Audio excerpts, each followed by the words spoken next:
Thanks for joining us. I'm Paula Ebben with the WBZ News Update. Top stories this Friday. Maine has joined a growing list of states that have now banned TikTok from government-issued devices. Maine's Office of Information Technology says the app must be removed from executive branch devices by February 1st. Some Massachusetts lawmakers are also trying to pass a version of a TikTok ban. It would also ban government-owned devices from operating social media apps with connections to, quote, countries of concern. The bill specifically mentions TikTok and WeChat. Both have parent companies in China. The MBTA says that it is still struggling to hire new bus drivers, and the shortage is causing service disruptions. The MBTA says about 36 new bus operators were brought on board back in October, and another 63 candidates are ready to be hired. But the T says there is still a significant number of positions to be filled.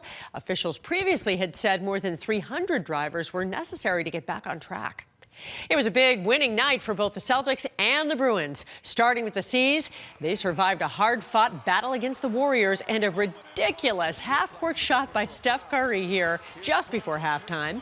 Jason Tatum and Jaylen Brown struggled most of the game, but both came through when it mattered most. Jaylen Brown hit a three to force overtime in the final minute of regulation, and Tatum, who turned the ball over 7 times, had 34 points and a career-high 19 rebounds. He played 48 minutes and hit a clutch three in overtime. Celtics win 121-118. Now to the Bruins. The team continued their domination of New York teams after Wednesday night's win over the Islanders. The Bees beat the Rangers 3-1 on Thursday. Patrice Bergeron, who took a puck off the face on Wednesday, was back in the lineup and scored one of those 3 Boston goals. Pavel Zacha and Connor Clifton also scored for Boston. The Bruins are now 36-5-4 this season. Our meteorologists have issued a next weather alert this snowy Friday. As you can see, it's still messy outside. Looks as though the storm is staying with us through the evening. Let's get the latest forecast now with meteorologist Jacob Wycoff. Round 2 of our snowstorm is here, and it's going to stick around throughout the afternoon. The overall trend will be for some of these snow showers to start to wind down a little bit. This is really sort of the most intense we'll see throughout the afternoon. And you'll see that drier air will start to spill in, setting us up for a pretty decent start for our weekend. But Boston, we're soggy. We have some flurries that are flying, really no accumulations that are setting up throughout the area. Watch Futurecast as we go in time. Into the afternoon, a lot of those flurries kind of breaking up a little bit, maybe a couple of sprinkles for the mid and outer Cape.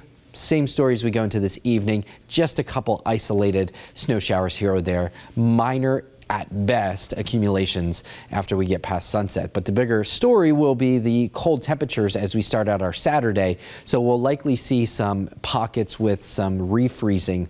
So we'll have to throw out a little bit of extra salt and maybe do some shoveling so that we can take care of those slick spots. Now heading into the weekend, we're going to see temperatures return into the middle 30s for our Saturday.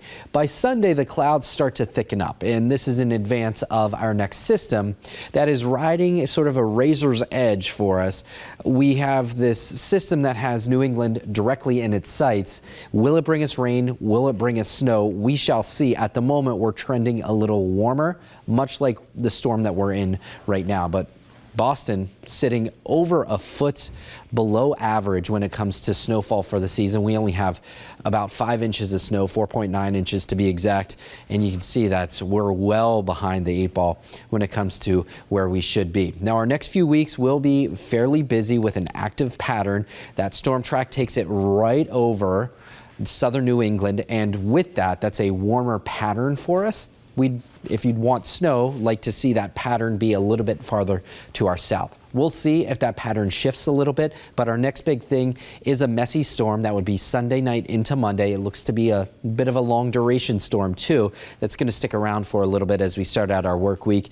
The bigger questions that we're going to answer as we get a little bit closer is how significant does that icing threat set up, the rain-snow line, and how far plowable snow gets to our south. Here's how it plays out on Futurecast. You can see that system as it tracks right through southern New England. We'll be watching that rain-snow line, how it wobbles to and fro, and that will obviously determine how much frozen precipitation we get in certain areas. So our 7-day forecast does feature that dry start to our weekend, then a late chance for snow Sunday into Monday.